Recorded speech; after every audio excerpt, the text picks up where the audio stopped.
When the UN Secretary General comes to town, it usually means things aren't going well, but they may get better. Antonio Guterres has made his position clear: climate change caused the floods in Pakistan, a disaster forced upon poor countries by rich ones. So it is time to settle the bill. The government and millions of people affected by floods hope. His visit helps loosen Western purse strings. What is your message to the people who are anchored firmly in the worst part of this crisis?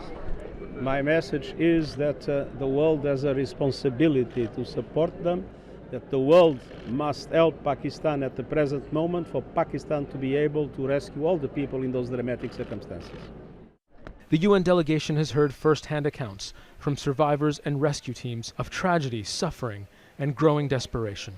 The rains and the raging rivers may have stopped for now, but that does not mean that all the danger is gone. What the Pakistani government is trying to showcase here in this place where people have been seeking refuge, they want to illustrate to the UN Secretary General that despite the fact that much of the dramatic weather is over, there still remain, for the people that are living in or near the flood zones, there'll still remain immediate threats to their lives.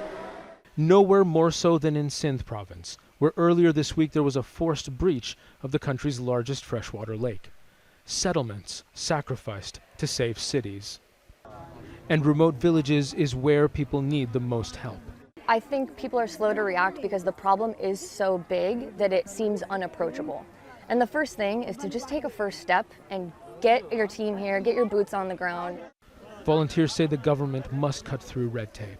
If these visas are not, the process is not sped up fast enough, then it's gonna end up with a lot of people left with no help or no support, no kind of relief, no kind of rehabilitation. International aid is arriving, but it quickly becomes clear that it is still not enough. Medics tell us people are suffering from malaria, water-borne illnesses, serious infections that started as small wounds. They admit people need more help than they are able to give. Zein, Basravi, Jazeera, Larakana, Sindh, Pakistan.